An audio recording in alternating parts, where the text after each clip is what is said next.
بانو قریشی صاحب thank you very for time. آپ ظاہر ملتان کی نمائندہ ہیں تو آپ پہلے بتائیے کہ آپ کو ابھی کیا اطلاعات آ رہی ہیں کہ ملتان میں سیلابی صورتحال کیا ہے اور جو بھی گورنمنٹ کے اقدامات ہیں آپ مطمئن ہیں؟ پہلے تو کوئک کامنٹ اگر اس پہ آ جائے پلیز.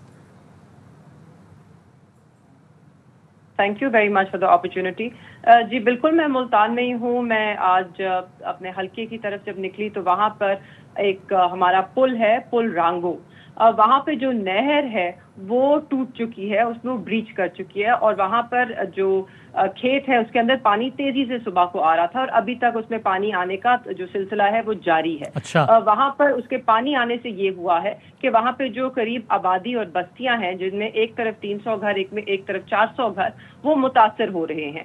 اب اس میں جو سب سے حیران کن بات ہے کہ جب 1950 میں اس طرف بہت برا ایک فلڈ آیا تھا، سیلاب آیا تھا، تب اس طرف پانی آیا تھا. نہ 2014 میں آیا نہ 2022 میں آیا. تو کیا سلسلہ ہوا کہ جس وجہ سے وہ نہر ٹوٹی اور اس آبادی کی طرف پانی آیا. اب اس سے آپ کو آپ تعین کر سکیں گے جو غفلت ہے یہاں پر، ٹیکنیکل غفلت ہے.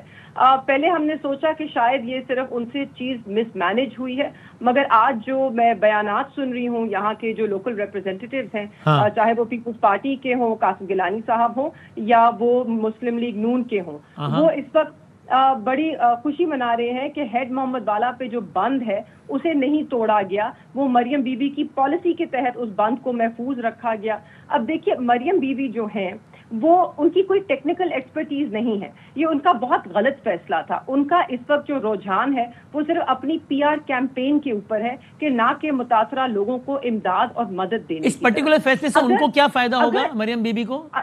جی ایک سیکنڈ، اگر بر وقت جو ہیڈ محمد والا پہ بند ہے اس کو توڑا جاتا تو اس طرف آبادی کی طرف پانی نہ آتا. اب اس کا نیٹ رزلٹ یہ ہے کہ پانی جو ہے وہ وہاں سے اوپر بھی آ گیا ہے، وہ رائٹ پر بھی نکل گیا ہے، وہ لیفٹ پر بھی نکل گیا ہے. جہاں پہ بریچ کر کے نکلتا وہاں پہ صرف پل اور جو سڑک ہے وہ بچ گئی ہے، مگر آبادی کی طرف پانی آ گیا ہے. اب اس سچویشن کو کنٹرول کرنے کے لیے ہمیں جو ہے شیرشاہ کے قریب جو بند ہے اس کو توڑنا پڑے گا، جس کی وجہ سے there will be greater damage to people. وہاں پر غریب بستیاں ہیں جلال پور کے قریب اور شجاع آباد کے قریب، وہ ساری اب ان کو ڈوبنے کا خطرہ ہے. تو اور ایک کوئی کامنٹ اگر آپ اس میں بھی آپ نے پریسائز ملتان کی بات کی، اگر وہی جو ہم بات کر رہے تھے اس میں بھی اگر آپ ایک کامنٹ کر دیں کہ سٹوریج کیپیسٹی بڑھانی چاہیے. کالا باغ جیسے منصوبوں کی بحث چھیڑنا اس وقت ایک اچھی بات ہے کہ ایک صوبے کے چیف ایگزیکٹو نے ہمت کر کے بات کی ہے، آپ ویلکم کرتی ہیں، یا پھر آپ کے خیال میں جو غیر متنازع منصوبے ہیں پہلے وہ تو بنا لیں، ایک جو متنازع اسی کو پکڑ کے بیٹھنا ہے کیا؟ جی میری نظر میں کالا باغ ڈیم پہ اس وقت کوئی بھی گفتگو جو ہے وہ قبل از وقت ہے. اس وقت ہمارا فوکس جو ہے وہ جو سیلاب کی صورتحال ہے اس وقت پنجاب میں، ہم تو لانگ ٹرم میں بات کر رہا ہوں، اس کا لانگ ٹرم سولوشن میں صحیح ہے. آف کورس اس وقت ہمارا فوکس اس پہ نہیں ہونا چاہیے. آپ کے سامنے ہیں جو 1991 کے واٹر ریکارڈز ہیں جو کہ چاروں صوبوں کے درمیان سائن ہوئے تھے.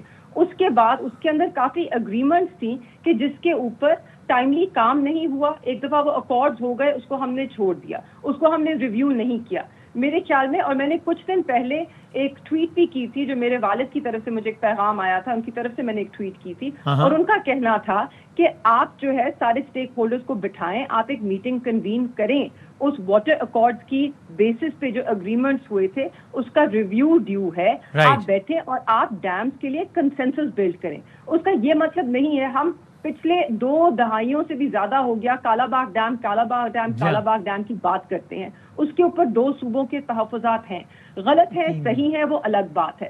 ایک سیاسی نوعیت کا وہ ایک ڈیم بن چکا ہے اینڈ اس میں ایک صرف سیاسی گفتگو ہوتی ہے، اس کے اندر کوئی ٹیکنیکل گفتگو نہیں ہوتی ہے، اس کے اندر ایموشنز آتے ہیں. تو پہلے کنسنسس بلڈ کریں، we need more dams, we need more reservoirs. اب اس کی نشاندہی کریں کہ کون سے وہ بیسٹ ہیں اس وقت، یہ دیکھتے ہوئے کہ جو موسمیاتی تبدیلیاں ہیں اس کو دیکھتے ہوئے کیچمنٹ ایریاز کیا ہیں، ایٹ رسک ایریاز کیا ہیں، کہاں پہ ہمیں کیا بنانا ہوگا.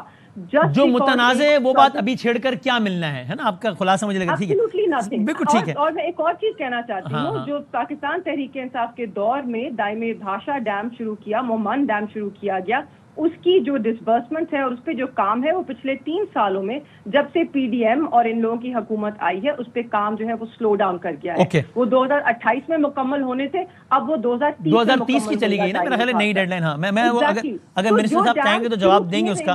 اچھا اور ایک فوکس آن دوز. ٹھیک ہے, بالکل ٹھیک ہے. میں نے آپ سے ایک کوئک پولیٹیکل کویسچن بھی پوچھنا ہے, اگر مجھے کوئکلی بتا دیں مہربان صاحبہ کہ والد صاحب کے حوالے سے آپ کے کتنے کیسز باقی ہیں کیا؟ چونکہ ہمارے یعنی شوز میں کچھ فواد چوہدری صاحب وہ اس رائے کا اظہار کر رہے تھے کہ ان کا تجزیہ یہ کہتا ہے کہ اب تو قریشی صاحب کا رہا ہونا it's matter of time only, اور یہ ہو جائے گا بہت جلد, چونکہ اب کیسز کوئی زیادہ رہ نہیں گئے ہیں یا مین کیسز سارے ختم ہو گئے ہیں. تو اگر آپ بتا سکیں, آپ تو ظاہر ہے فالو کر رہے ہیں ڈیلی بیسس پہ آئی ایم شیور, تو بتائیے گا کتنے کیسز رہتے ہیں قریشی صاحب پہ؟ جی بالکل آپ نے صحیح کہا, it is a matter of time and the time has long passed. ان کے اس وقت جو ہے جن کیسز میں وہ زیر حراست ہیں وہ لاہور کے 9 مئی کے کیسز ہیں, 3 میں وہ بری ہو چکے. اس کے بعد 4 کیسز ہیں جن میں بیل پینڈنگ ہے, اور وہ بیل جو ہے اب 4 سماعتیں ہو چکی ہیں, اس کے اندر ریکارڈ پیش نہیں کیا جاتا. تو حکومت کی طرف سے اس میں خلل ڈالا جا رہا ہے, اس میں ڈیلے کیا جا رہا ہے, اور وہ جان کر کیا جا رہا ہے. وہ ایبسولوٹ میلیفائڈی. تو بس 4 کیسز رہتے ہیں جن کی ضمانتیں اپلائی کی ہوئی اور ضمانتوں کی بھی سماعتیں چل رہی ہیں, صحیح کہہ رہا ہوں؟ 6 کیسز رہتے ہیں, 6 کیسز رہتے ہیں کل. ایک کیس جو ہے وہ زیر سماعت ہے ATC 1 کورٹ کے اندر. اس کے اندر ہمیں لگتا ہے کہ اگلے 10 سے 1 دن میں شاید فیصلہ آ جائے. اس کے بعد 4 کیسز ہیں کہ جس میں بیل جو ہیں وہ سنوائی کے لیے پینڈنگ ہے, صرف ریکارڈ نہیں لایا جاتا ہے. اور یہ سارے میں کہتی چلوں جو بیلز کے لیے پینڈنگ 6 کے 6 کیسز ہیں, یہ وہ کیسز ہیں کہ جن میں سپریم کورٹ کی طرف سے عمران خان صاحب کو بیل مل چکی ہے. اعجاز چودھری صاحب کو ان میں سے ایک میں سپریم کورٹ کی طرف سے بیل مل چکی ہے. تو پھر تو آپ کو امید ہوگی کہ ان کیس میں شاہ صاحب کی بھی ہو جائے گی بیسڈ آن دا, کیونکہ لا اور تسلسل کا اصول جو ہوتا ہے, جو بھی کہتے ہیں اس کو. جی ہاں, لا آف کنسسٹنسی یہی کہتا ہے, اسی لیے شاید جو ہے وہ ریکارڈ حسب بھیجا ہے. So you are confident that in a few weeks he should be not be behind the bars anymore? If law takes its course. ٹھیک ہے.